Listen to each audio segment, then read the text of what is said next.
Hjartanlega velkomin á þennan morgunverðarfund hjá okkur hjá Advania. Gaman að sjá ykkur hér. Ef maður kíkir yfir samfélagsmiðlana, sérstaklega svona þessa dagana og skoðar alla þessa sjálfskipuðu sérfræðinga sem að þar finnast, þá nú ekki flókið mál að reka fyrirtæki.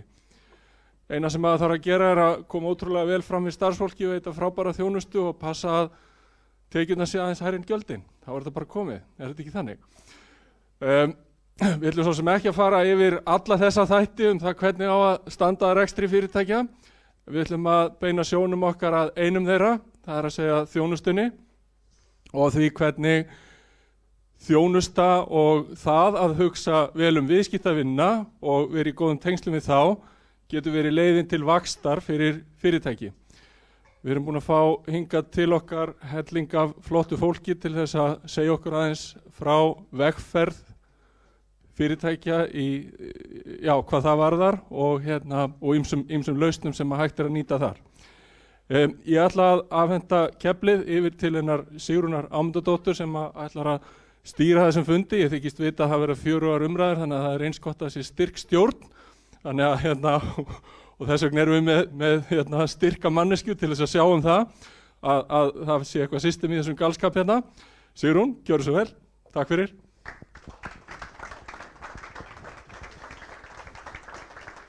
Takk að við ætlum að hafa þetta frjálslegt. Ég heiti Sigrún Ámundadóttir og er framkvæmdastjóri hugbúnaðarlausna. Gaman að sjá hversu margir komu hér í dag. Það er líka hópur fyrir norðan að nýta sér tæknina. Við erum að streyma fundinn þannig að það er hátt í 100 manns að horfa og líka hérna innan hús. Það kemur kaffi hérna inn og verður sett hérna á hliðarborðið þannig ég hvet ykkur bara að standa upp og ná ykkur í meira kaffi. Salernin eru hérna frammi tilbaka þannig að þið bara trýtlið. Hvet ykkur til að spyrja spurninga. Dagskráin er pökkuð, við ætlum að byrja á að fá hann Einar Þórarinsson á svið sem ætlar að segja okkur frá því hvað einkennir þjónustumiðuð fyrirtæki.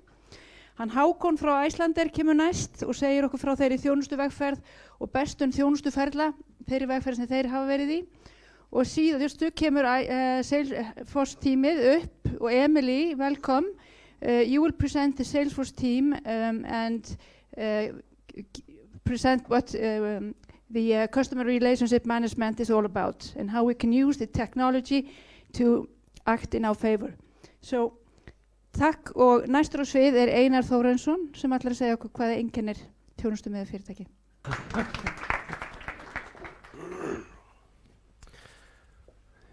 Já, góðan daginn og velkomin. Ég ætlaði að tala þetta hugtak þjónustumiðað fyrirtæki sem leið til vaxtar og öllu heldur hvað einkennir þjónustumiðað fyrirtæki. Ég búinn að vera í upplýsingatækni og þjónustubransanum í tæp 20 ár og síðustu árin hefur þetta verið svona það sem ég hef verið að velta fyrir mér og vinna með. Hvort sem það er þjónustustefna eða þjónustumál eða hvað það er. Þannig ég ætlaði svona aðeins að fara yfir þetta hérna í dag. Er þetta ekki bara enn eitt buzzið og það er auðvitað það sem að maður spyr sig alltaf öðru hvoru, þú veist þegar maður er að vinna með einhver svona hugtök, customer centric organization, customer experience og allt þetta. Er þetta ekki bara eitthvað buzz?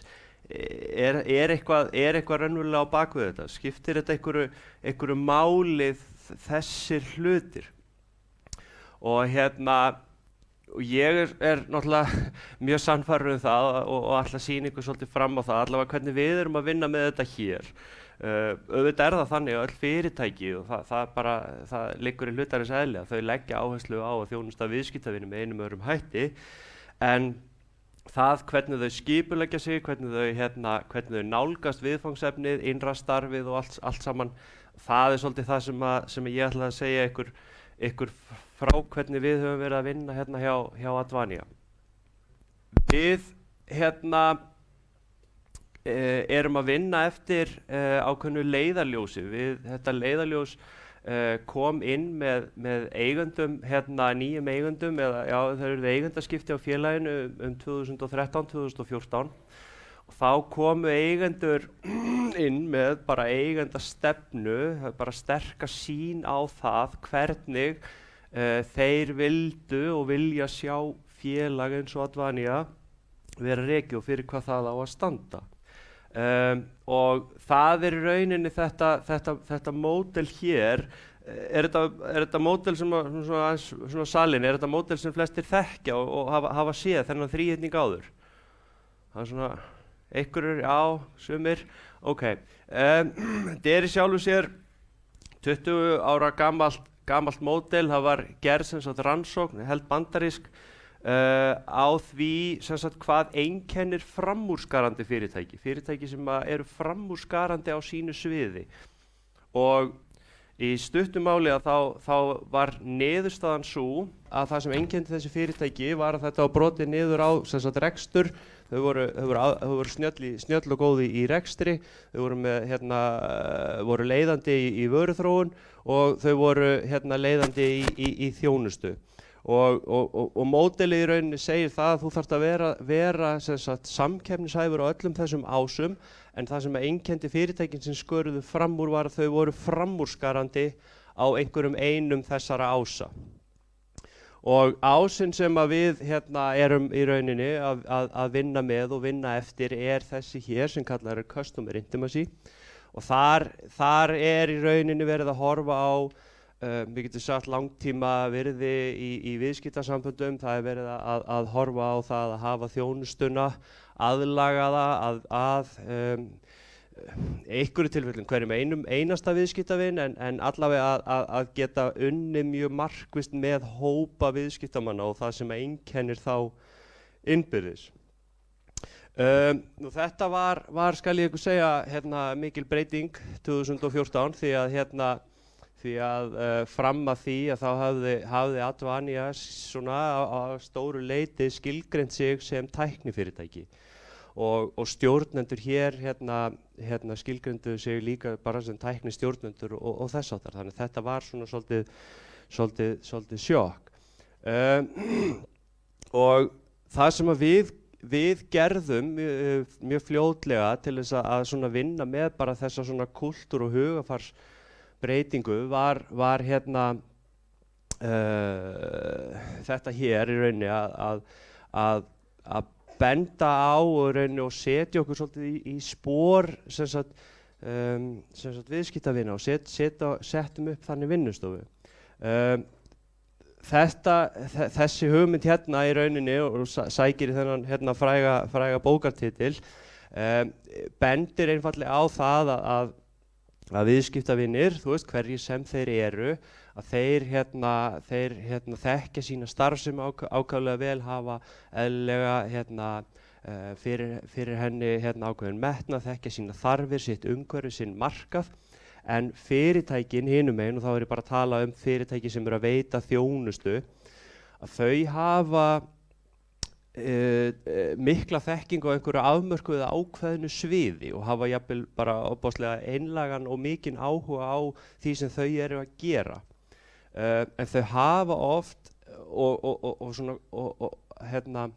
takmarkaðan skilning á öllu því sem er að gerast hjá viðskiptavinnum og lenda þar að leiðandi í því að skilja ekki alveg af hverju þjónustan mín ekki valin, af hverju menn skilja ekki virðið í því sem við erum að veita, og það það sem við köllum svona náttúrulegt sjónarhorn, það að segja frá okkur sem þjónustu aðila að líta svo á að viðskipt að ytra sjónarhorni sé það sem að já, og ná þar leiðandi ekki bara skilja allt það sem í gangi þarna hinum megin. Og þetta þar leiðandi það sem við erum stanslaust að vinna með, að setja okkur í spor þá viðskiptavinnarins hinum megin og reyna að horfa á okkur sjálf outside in eða utan frá og inn og hvernig það kemur út. Og þetta var akkurat það sem við gerðum í vinnustofu fyrir nokkrum árum. Og þá notuðum við svona ákveðin atriði úr design thinking, þar sem við bjuggum til fyrirtæki sem að svipaði til bara venjulegra íslenska fyrirtækja. Við bjuggum til 4 gerðir af mismunandi fyrirtækjum og og settum upp einhverja aðstæður eða verkefni sem þau stóðu frammi fyrir svona í sínum business. Og það sem að stjórnendur fengu svo það verkefni, sem sagt, þeir settust inn og urðu ábyrgir inn í þessum fyrirtækjum og áttu í rauninni að leita sér að eða setja kröfur á þjónustuaðila eins og Advania.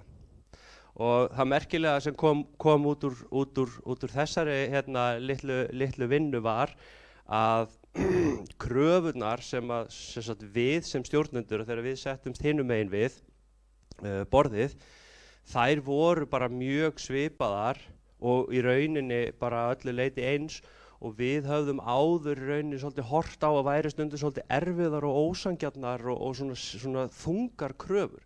Þannig að leið og við fórum í gegnum þessa æfingu og settum okkur sjálf í þessi spor, að þá bara áttuðum við okkur á því að þessar kröfur sem við erum að fá á okkur og mæta eru bara, við myndum gera þær líka, skiljiði. Og þetta var svona smá hvað maður að segja, svona refresher eða svona breytti aðeins svona hugarfarinu hjá okkur. Þjónustumiðuð stefna, hvað þýðir þetta í raun og veru? Í mínum huga og í þessu að þá þetta bara aðgerðir og skipulagning ferla og vöru og þjónustuframboð. Hún hugsuð og sett fram út frá þörfum og sjónarhóli viðskiptavina, fyrst og síðast. Og þá í rauninni skiptir auðvitað virkilega miklu máli að skilgreina hver viðskiptavinurinn hvernig hann hvað einkennir hann, hvað einkennir viðskiptavinahópa og þess áttar. Þannig að þetta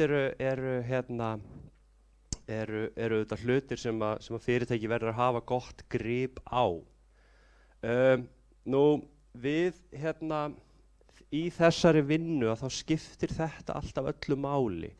Bara hvaða virði erum við að færa viðskiptavinnu? Við erum að gera einhverja breytingar, við ætlum að taka inn einhverja vöru, við erum að breyta skipulagi, við ætlum að laga ferla, við ætlum að gera eitthvað. Og kjarnaspurningin alltaf þessi, hvaða virði það sem við erum að skila til viðskiptavina með þessari breytingu eða þessum pælingum.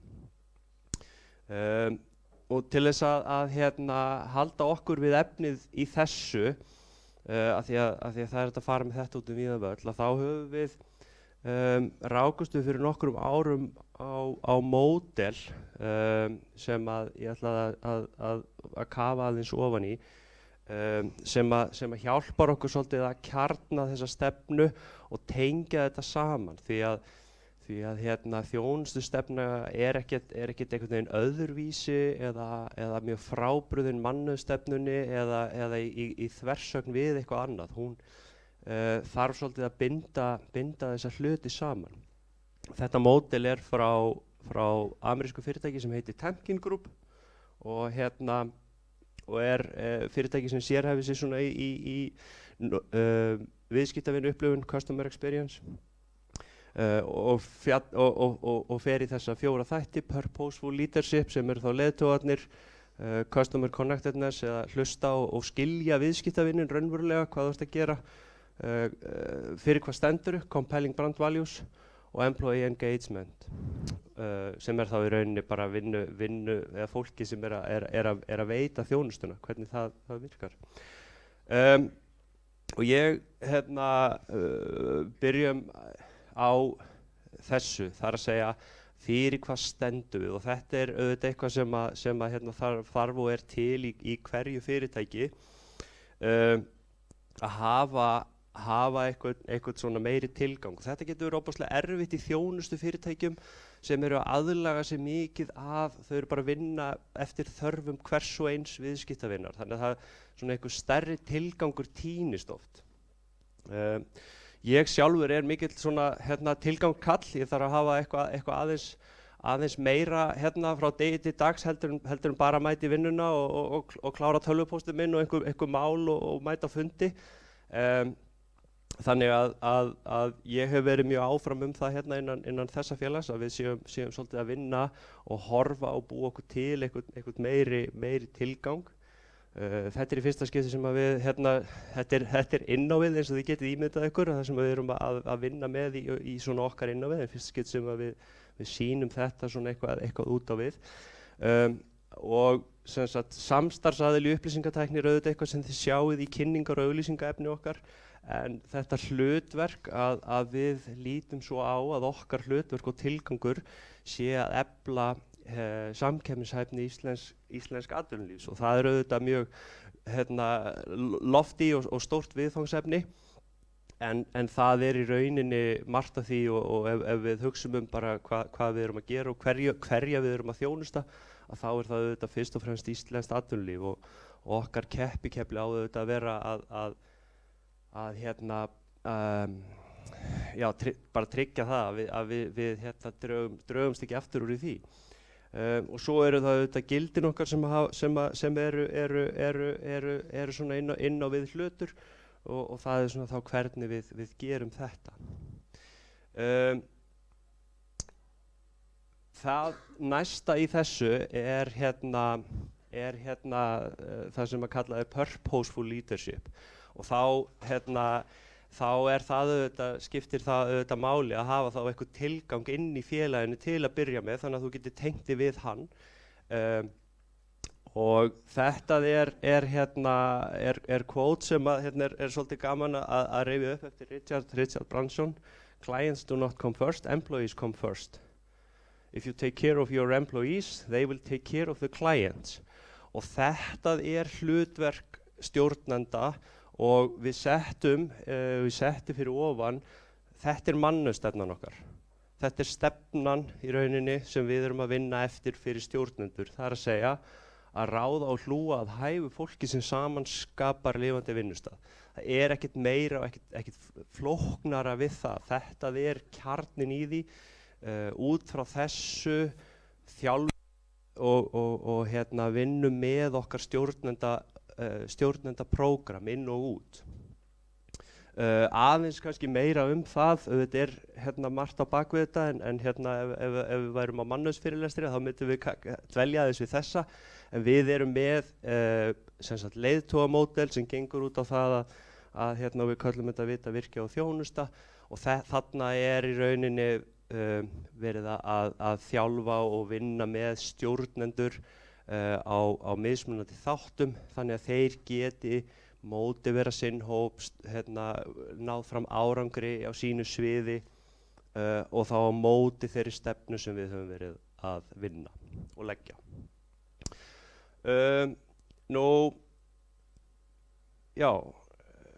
Næsta, og það er auðvitað það sem að skapa raunverulega virðið, og það er í okkar tilfelli, þú veist, við erum bara starfsfólkið, og okkar vinna er ofboðslega huglæg og óáþreifanleg, og þar af leiðandi er það að hafa virkt og öflugt starfslið lykilatriði í þessari þjónustustefnu, og að bara menn skilji og séu svona sammála í því ferðalagi sem við erum á hverjum tíma. Við gerum eins og önnur fyrirtæki mörg og flest fylgjumst með. Við höfum verið að sjá bara stíganda á þessum ásum, sem sagt hvað var helgun og hollustu heilt yfir, og í rauninni einn af þeim hlutum sem við teljum að sé að hjálpa okkur þarna er bara það að hafa leiðarljós. Það er alltaf sama vegferðin, þó að það séu mismunandi verkefni frá ári til árs, að þá er þetta, og svo auðvitað bara aðbúnaður og annað sem við leggjum mjög mikið upp úr auðvitað í þessu, mikil samkeppni starfsfólk og þess háttar. Þannig að við þurfum að leggja okkar á mörkum þar. Það síðasta í þessu og í rauninni það mikilvægast, og rammar þetta svolítið inn, og það er þetta sem kallað er Customer Connectedness. Það sem átt við með því er í rauninni að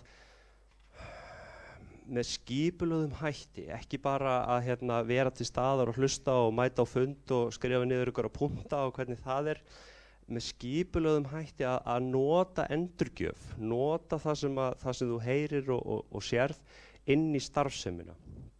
Og við erum svo sannarlega að gera það. Við gerum það með að minnstakosti þrennum hætti.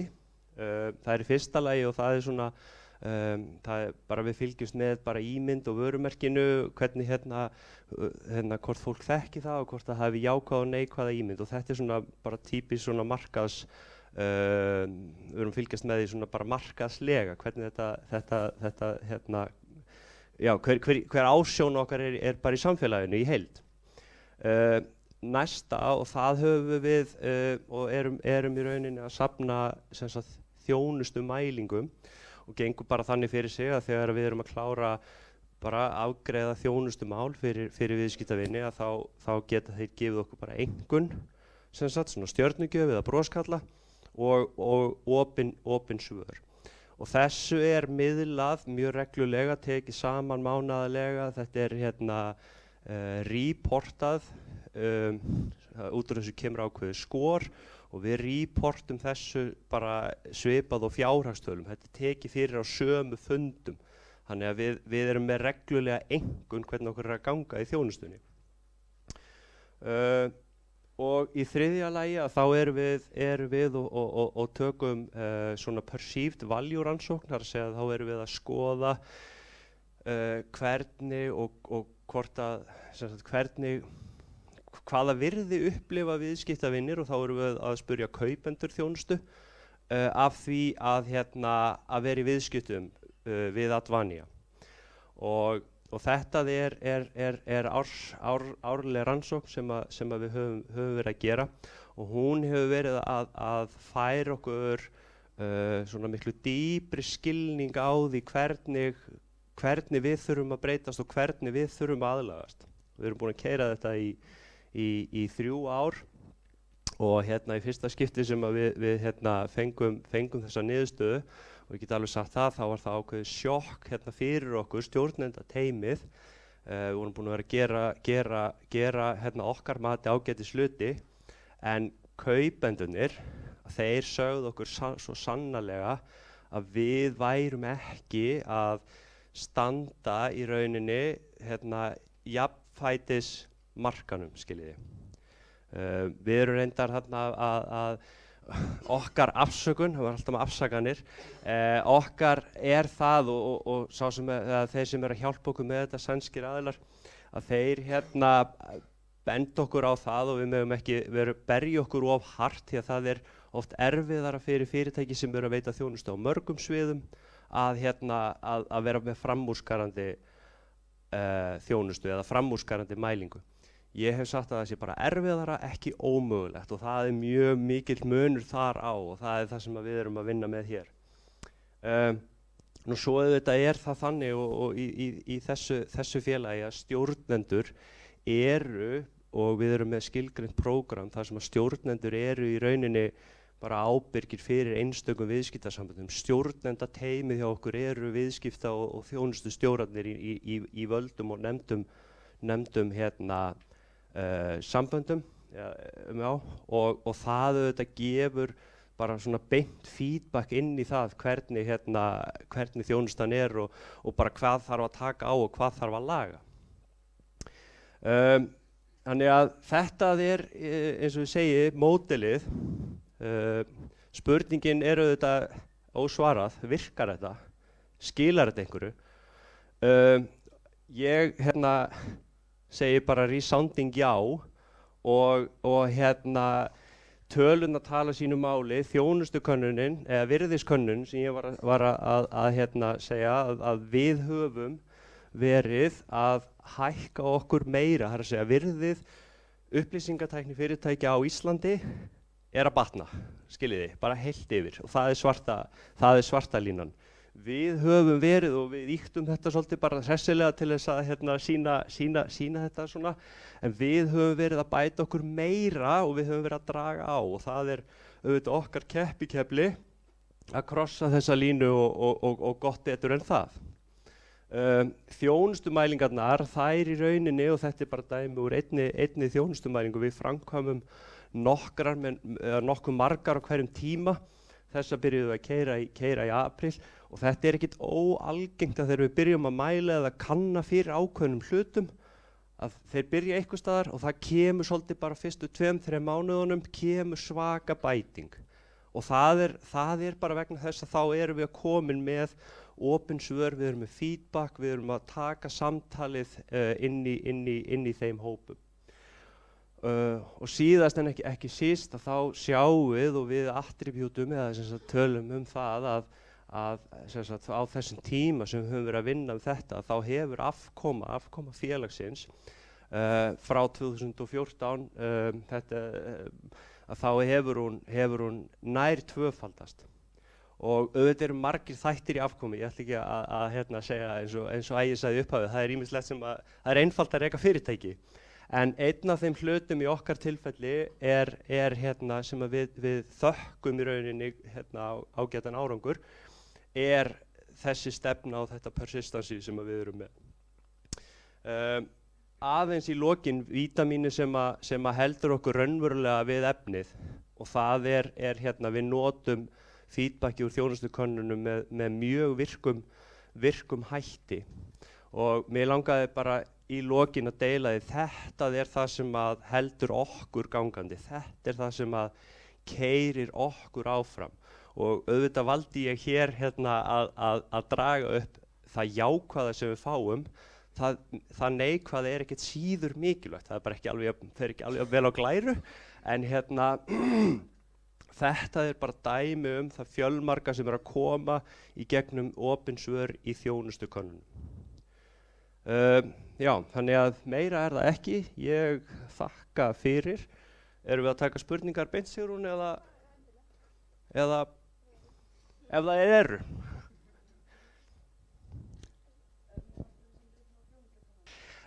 Spurningin er þá þegar kemur feedback, erum við að setjast niður með starfsmanninum til að ræða þetta sérstaka feedback? Já, svarið við því er almennt nei. Við vinnum það yfirleitt ekki þannig, það geta verið margar ástæður fyrir því og hafa ekkert með starfsmannin sérstaklega að gera, þannig að við erum ekki að taka það þannig að slæmt feedback að þá er eitthvað sit-down með viðkomandi starfsmanni, en vissulega skoðum við þessi mál og við veltum upp ýmsum spurningum og stundum kemur að þú veist manstu eftir þessu, kannastu við þetta? Og þá höfum við miklu oftar rauninni bara samband við viðskiptavinin og erum að athuga hvort við getum þá fengið tækifæri til þess að bæta úr. Það er miklu algengara scenario. Fleira? Þá þakka ég bara kærlega fyrir mig.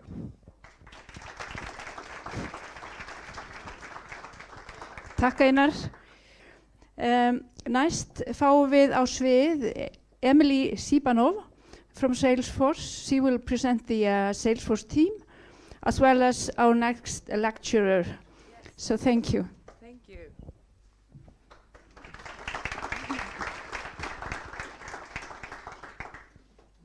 Okay.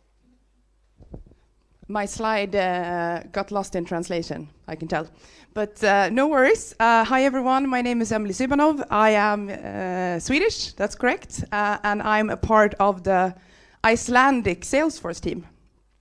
I've worked at Salesforce for the past 4 years almost, and in February I got the opportunity to move back home to Stockholm in my home city to be a part of building out our Icelandic customer platform.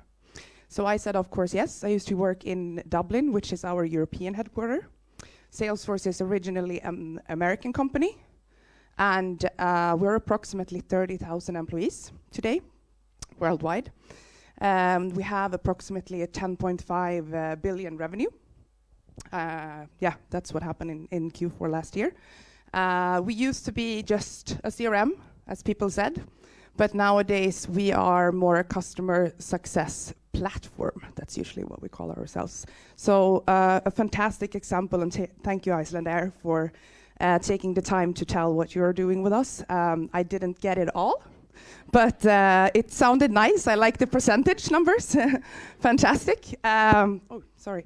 And also, of course, thank you, Advania, for hosting this. I'm going to try to be here more often. My main role is to be one of your main point of contacts at Salesforce. So it's me and 2 other guys, Tarje Breen and Samuel Stenmark. On top of that, our manager, Christian Nyberg, is supporting, and he's probably a person that some of you have met. And also, we have our Alliances Director or Vice President, Mons, who's been a part of arranging this. And finally, I brought my super cool Senior Cloud Specialist, Dario, who's going to take you through a few fun stories about Salesforce, right? Yay! Welcome to the stage, Dario Bessina. Thank you. Let's see if this works. So thank you again. Thank you, Advania, for inviting us. Can you hear me, by the way? Good. I don't have the screen. Okay, so we have 2 hours. No, just kidding. Thank you, Advania, for inviting us. Looking forward to this occasion. Looking forward to the next occasion as well. Thank you to our customers. Thank you, Icelander, Håkon, Anna. I need some help upgrading to Saga class, please. Thank you anyways. My name is Dario Bessina. I don't have a fancy title because I'm kind of between jobs. I used to be responsible for our Service Cloud products in the Nordics, and next stop, a month from now, I'm actually going to be responsible for our MuleSoft sales in the Nordics. So I will be meeting you anyways. So I love that. First of all, I love the Icelandic language. It's no, don't laugh. It's poetry. It's like being at a musical classical concert, but not understanding how to read musical notes. You still enjoy the music. And that's funny because I recognize some of the words. I was like, yes, I know that, yeah. I know that word, I know that word. And then you ruin it all. I know that, no. Anyhow, I'm not here to talk about your beautiful language. I'm here to talk about how Salesforce can help you achieve a readiness in how to handle your customers in the 4th industrial revolution, how to expand your 360-degree view to create this great customer experience, which I think you said something about. Is that a buzzword? No. I hope you didn't say yes. As long as we are, actually, as a side note, as long as we are customers and we know that how that feels, I think we can all say that customer experience is extremely important for us as individuals. So obviously, we also understand that our customers think that's equally important. Before we kick off, I just want to present you to a text that our lawyers wrote up in the US. It's basically saying that you shouldn't make any purchasing decisions on things that I talk about because you cannot trust me. The only purchasing decisions. I'm in sales. Hey, the only purchasing decisions should be made on generally available products. So, and before we kick off, I know this is not the most humble slide to show. This is our brag slide, but one thing that's important, and really I don't want to focus on the numbers, I want to focus on our growth, because it's not only, we're here in where we are on this market, because we have invested a lot in innovating our platform. So we put a lot of effort and energy and love into investing our money into a platform. We've also invested our energy and love in our customers. Our customer success is the most important for us, because as long as you are successful, we are successful. And it leads me to just a brief presentation of who Salesforce is or are, who we are. We live by 4 core values. Our number 1 value is trust. Trust in everything we do, our platform, the security of our platform, but also the trust between ourselves and you as customers and our partners, the transparency between you and us. And obviously customer success, which I mentioned. As I said, our whole, our success depends on your success. If you're not successful, you will not renew with us. That's how simple it is. Thirdly, innovation. As I said, we invest a huge amount of money and energy into improving our platform. We release 3 new upgrades every year with hundreds and hundreds of new features. And the thing with that is that because we were born in the cloud, we developed our platform in a way that made these upgrades possible in a seamless way. Because we differentiate between our layers of data, your configuration, and our functionality, we're able to push in new functionality every year, 3 times a year, without you noticing it. Right? So that's a huge advantage in how we've developed our platform. The second thing I wanted to talk about is our trailblazers. Our trailblazers are you guys, Nana, Håkon, people that take our platform and use it to transform their business, to innovate, to change how you deal with your service organization and your service processes. It shapes the community. So that's a big important part for us. And thirdly, what we actually do is, or what we actually provide is our platform, our customer success platform. And what I want to do today is focus on a few things that we believe are important for you to prepare for the 4th Industrial Revolution. And it centers on this customer experience. I hope that's the last time I use that word, but it's important. It focuses around our customer experience, around how we service our customers and when we service our customers. Because in the good old days, we bought something, we bought a service, and then 2 years later, we were disappointed with that product and we called support. That's not longer the reality. The reality is that service takes place pre-purchase, in-purchase, and post-purchase. And it's more seamless.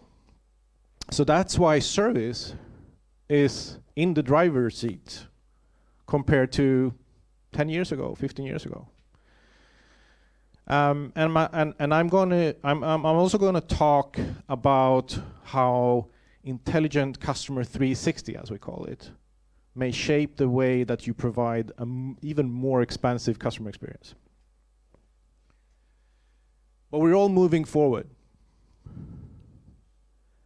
And we've seen tremendous changes through the centuries, from steam to electricity to computing. I've been 24 years in the IT industry. So I remember when it was quite fancy to be able to communicate between a client and a server. We call that client-server technology. Wow, it was amazing. Now we're in the midst of the 4th Industrial Revolution, and it's all about connectivity. It's all about how we connect with each other, with our businesses, between systems, between apps, between devices, between machines. And it's shaping the way we perceive the service experience or the customer experience, and a good customer experience by all means. It shaped the way that in the sense that we're getting used to things like talking to a small puck called Alexa, asking about the weather. Not yet ordering items from Amazon. I'm Swedish, and I assume you have the same problem. It doesn't support Icelandic quite yet, but when it does, it will be very natural for us to just create a list and send it to Amazon or whoever, and just order your items that will show up, etc., etc. You all know that. But it's definitely shaped the way we see service as well, and what we can expect from it. And behind these expectations on a great customer experience lies 4 major catalysts as we see it. If we start from the end, evolving workforce in the sense that we all take great pride in doing a good job, or a great job actually.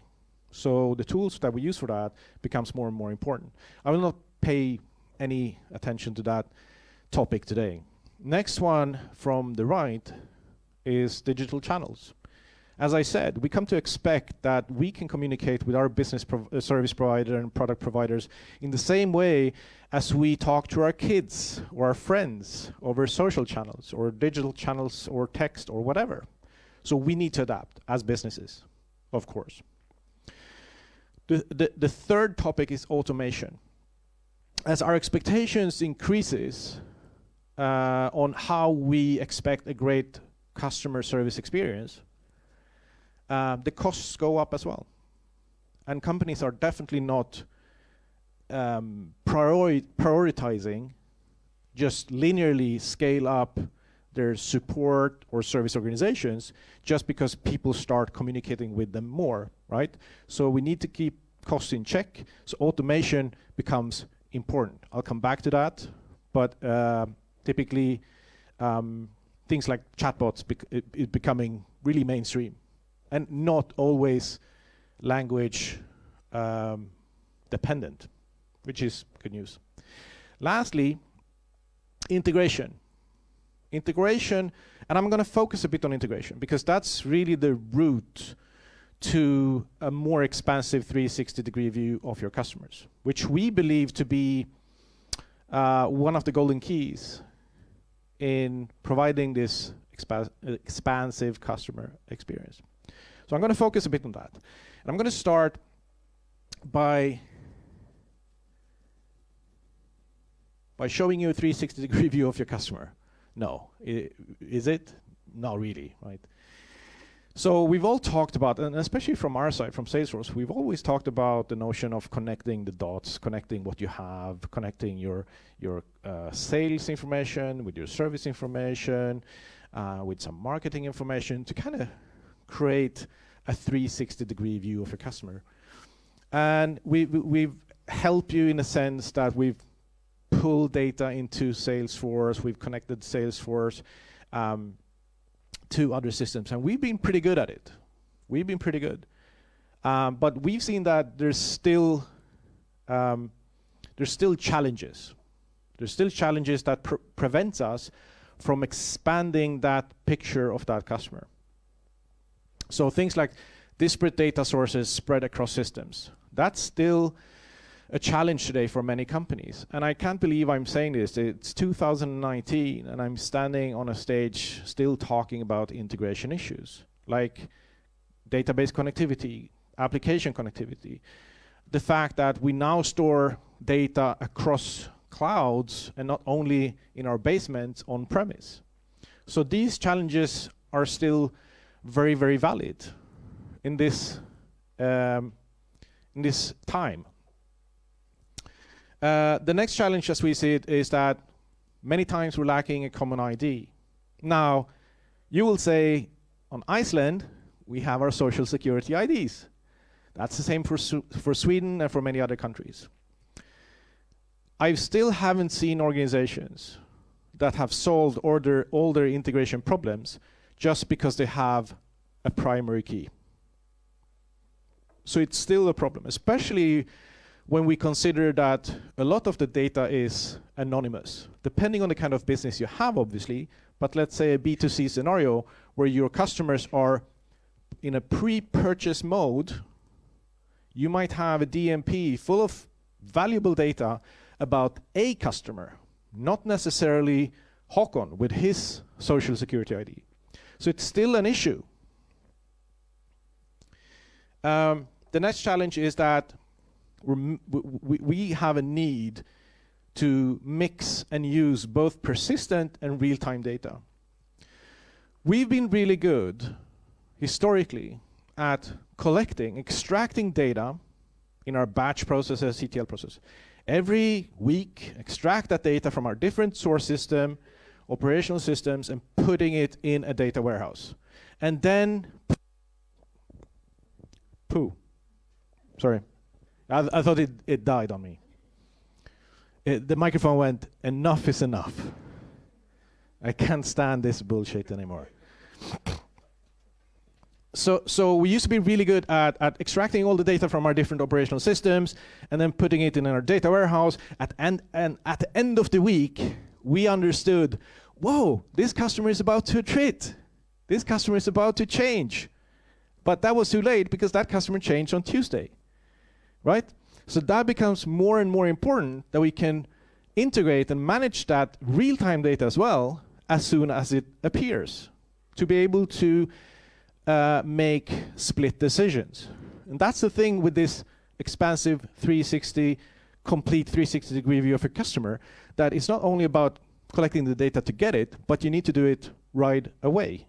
Because you need to make important, life-important business decisions based on that customer's behavior. And as we all know, our customers' behaviors have changed dramatically. How many of you listens to a full musical album? Raise your hands. Okay. So this was not the norm 20 years ago. Maybe a bad example, I don't know. This was not the norm 20 years ago. Because when you listen to music, you consume the whole album typically. You consume the whole tunes. I'm not doing that anymore. You know, my attention span is as short as the first 2 minutes in a tune on Spotify, and if I don't like it after 2 minutes, I change my tunes. That's how I make purchasing decisions as well. That's how I make up my mind certain times with my service provider and product providers. So we need new ways of capturing these trends or events earlier than we can today. The fourth challenge is CISO. How many know what CISO means? Never heard of it? Shit in, shit out. It's data inconsistencies. It's data quality. And that is perhaps one of the biggest hurdles in connecting our different data sources to make sense of, out of them. And now you see that we've created a full, big 360-degree view of our customer. And finally, we can see who this person actually is. From an IT perspective, integration is typically hard. It's costly. It's time-consuming. From a business perspective, it means less or no business agility. I know I'm a bit short on time. I will try to speed it up. Longer lead times and a higher total cost of ownership. And especially the business agility makes a lot of sense, because when you discover these new trends, when you want to take actions on these customer events, you also see that you need to be able to transform your business not in 5 months, not in 6 months, but in a few weeks, in worst case. And this, of course, has an impact on IT and an IT budget. We've seen that IT budgets are pretty much flat, maybe 3 to 5% up every year. But we've also seen that the need for this expansive 360 model and the better customer experience demands that we include more and more data sources of different kinds. So this is this takes a big toll on the IT department. So I want to show you just an example about a customer of ours called Brunello Cucinelli. They've been around since '78, and they typically come from a physical store world, and they wanted to take the journey into the digital customer experience in the digital world without losing their soul, keeping the whole mindset of a personal shopper experience. And they had a lot of challenges with that, mainly because they hadn't any good ways of connecting the different data sources from these different experiences. So I'm going to show you a short demo on how we help them transform the way they interact with customers online in this case. So in this case, you can see that Parker, as this guy is, he's one of our founders. He's about to make a purchase. He's just about to click pay, and that's really the critical moment when you don't want to lose him. But he thinks, well, wait a minute, blue suits. I have a lot of blue suits. Maybe I should try something else. And this is pre/in purchase, right? And you don't want to lose this guy. And doesn't really have a problem with the merchandise. He just needs help. So this is still service. So he just clicks on the button, contact customer care, and this is, this is out-of-the-box functionality in Salesforce. You can basically just put that button in your app, and it connects you automatically to the back office, to the service organization. It gives you the possibility to communicate in the context of what he's doing, which is the purchasing moment. He doesn't have to go to email, he doesn't have to phone or anything like that. So that's super important. And also it's super important to be able to support different and upcoming channels as well. Today it might be Facebook Messenger or SMS, tomorrow it's Apple Business Chat. And and as I said before, this has the potential of becoming a big cost driver. So that's also something that we need to be aware of. We know that the message costs about 1/10 of a phone call, so we're already saving money there. But just to make sure that we don't have 1,000 buyers texting you at the same time, we also have the possibility to use our chatbots. Our chatbots are super easy to set up. Natural language support is not available for other languages than English at this point, and I think German and French. But you can set up menu-based, a menu-driven approach chatbots, which basically deflects simple cases. Like if Parker would have a question about, do you have this in size XL? The chatbot could have just responded, yes, we have, by looking into the Salesforce system, looking into the ordering system, and just provide that number to that customer. Behind this is our Service Cloud product. Our Service Cloud product is the main view of your service department. This is where all the communication comes in. And it's all about, so Service Cloud is all about providing help to your service agents, the help to make them more efficient. So it's about decreasing support costs overall, but we've also seen, and this is based on our studies on our customers, we've also seen a tremendous improvement in faster case resolution, in reduced average handling time, in agent productivity, and finally also customer satisfaction. So it's all about pulling this data in, putting it in front of a service agent, and make that service agent as smart and as fast as possible. That's really needed in a situation like that, when Parker just makes a quick message, a reach out to get help. That's super important.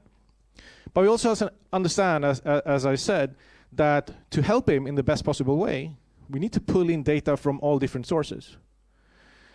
So that's why we're introducing next part of the year, of this year, H2, we're introducing a new capability called Customer 360. Customer 360 is a way to build a graphically pleasing layer on top of everyday boring integration tasks, or sometimes complicated or complex integration tasks. So we help you connect to both Salesforce sources and external sources in an easy way to create a complete view of your customer. And we also help you provide a unique identifier. We can also help you do mapping and transformation.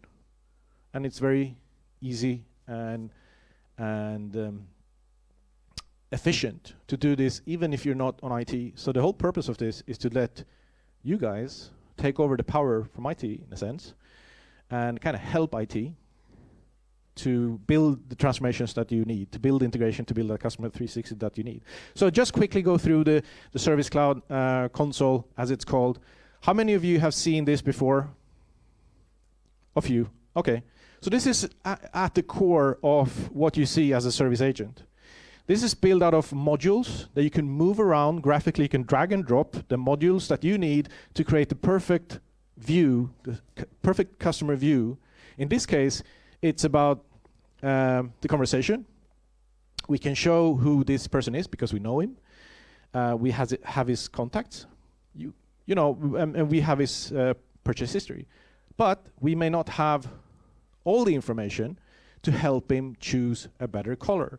So at this point, I don't really know about Parker's preferences on colors.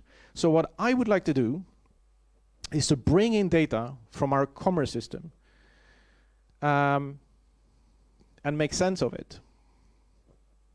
I have 4 minutes, that's plenty of time.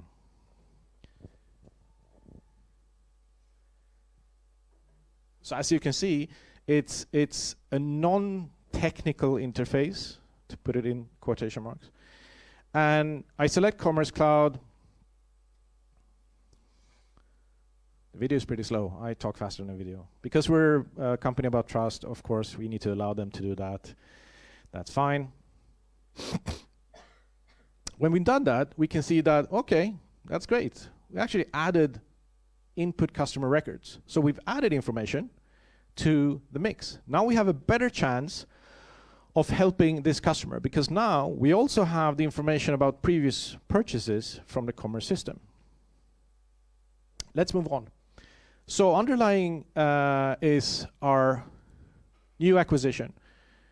Last year, actually almost a year ago, we acquired a company called MuleSoft. MuleSoft is an integration, API integration platform. What does that mean? API is application programming interface. It's basically your window into your systems. And we help you connect these systems through APIs, an API network, which makes it very much easier and more cost efficient to connect these different systems that you need to create this 360-degree view of your customer. I'm starting to sound a bit like Icelandic, right? So this is a bit technical, but I'm just going to show you quickly what typically happens in an integration project. This is what typically happens. You get source data from your underlying systems, and you propagate that data up to, let's say, a web API in this case. Now, the next project, what typically happens also is that you need to redo everything again. You need to connect to the same old systems, you need to do the same old process APIs and so on and so on. This becomes very costly. The trick with MuleSoft is that we created API layers and an API network that makes it possible to reuse these components. So now I can reuse the 2 process APIs, dramatically cutting down on the next project timeline. Then we can continue on with mapping the rest of the source systems. So, third project, everything is done. Now we can see the true benefits of a platform like MuleSoft. So what we also want to do here is that we got the commerce side of things, we have the online purchases, but we would also like to connect the POS system, right? We would like to get information about the register, the cash register system and the store systems, because we believe that there's quite a lot of information we can get. So we use the AnyPoint Exchange, which is basically an app exchange for APIs, reusable APIs. Comes out of the box, many of them, but you can also build your own. So every time you build something like that, a new customer view, you can just pick and choose. And that's what we're doing here. So we're connecting this customer view to point of sales data through MuleSoft. So we can see that, okay, now we have 672 records. That's great. But we're not done yet. We're not done yet. We need something else. And here's the question to you. So audience interaction, but no prices. I'm sorry about that. Next time, maybe.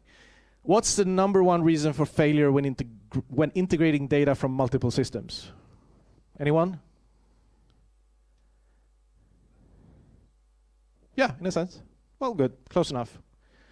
Yes, data quality and inconsistency. And inconsistencies really are a problem when trying to map systems. So that's our last step, actually. And we provide mapping functionality, and we provide matching functionality as well. And everyone that's been into different sources know that inconsistency between sources is a problem. And by fuzzy matching, we can match these records to produce a single record, a golden key. And all of a sudden you can see that now we've managed to connect these different sources and these different records with a unique identifier, the 360 ID identifier. Now we see that we have 184,000 unique customer records. Okay? So that will really give us the best possible business intelligence. And through our stewardship functionality, we can also track this information, make sure that we follow all the GDPR requirements and so on. But we can track this information, and we can make sure that we know exactly where that data came from, when we use it, how it's connected, etc., etc. So now you can see on the right side that we've been able to add things, add information, that makes it possible for Lina here, who's the service agent, to actually say, hey, I can help you with that, no problem.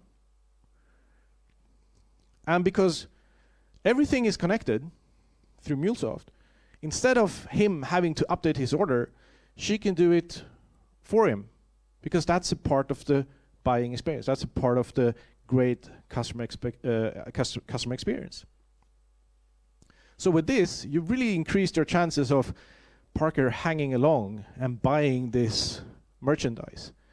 And this basically happened within a few seconds. She had all this information in front of her.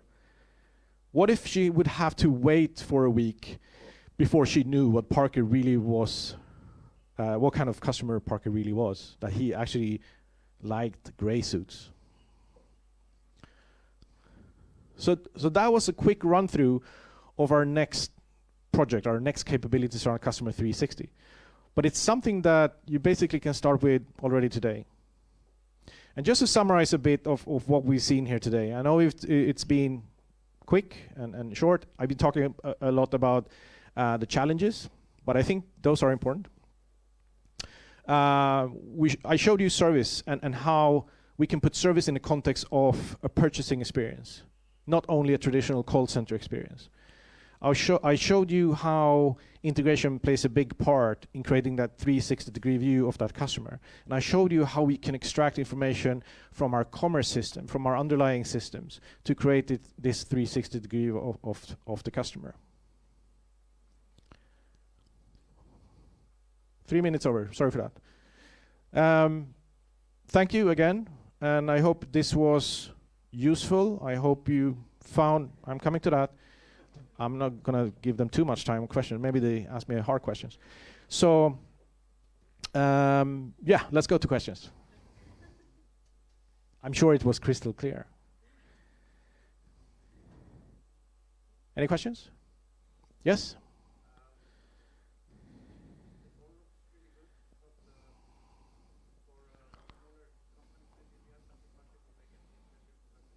Yeah.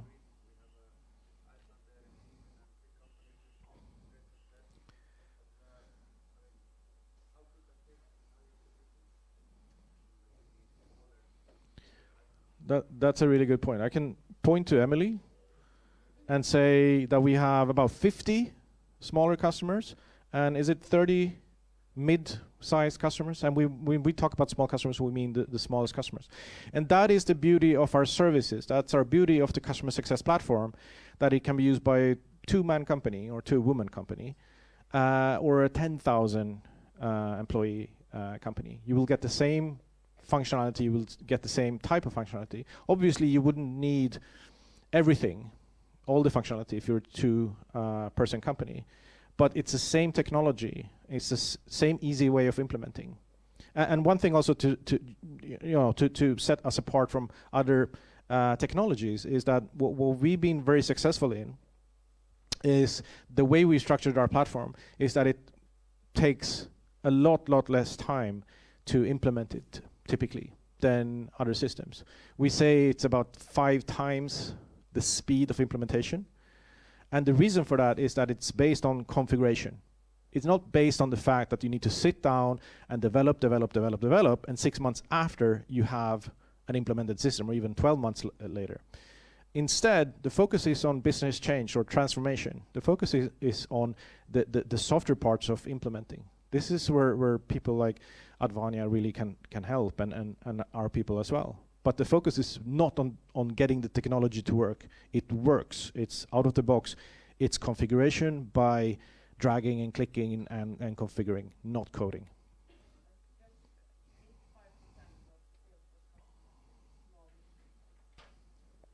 Okay, 85% of Salesforce customers are small to medium sized. Yes.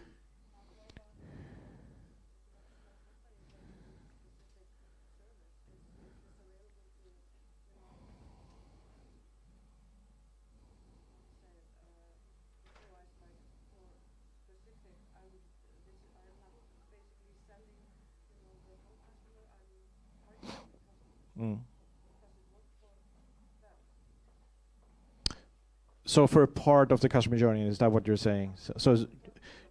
No. You're targeting. So the customer success platform is used for all different kinds of use cases, from B2C to B2B, from complex selling to non-complex selling, volume selling. And it all depends what kind of product or what kind of module you use, and it also depends on how you set it up.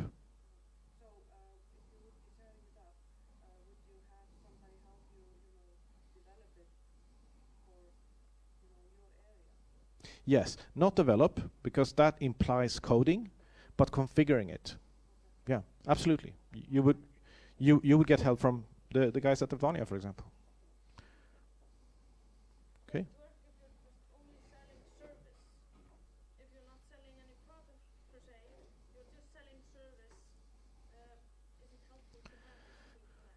Yeah, in short, yes. I mean, service is also, you could view it as a product, but it's something that it's not physical, but you're paying for a service, right? We are selling a service as well. It's not a CD-ROM disk. We're selling a service, and we have a support staff as well. So absolutely, yeah. Any other questions? No. Thank you very much.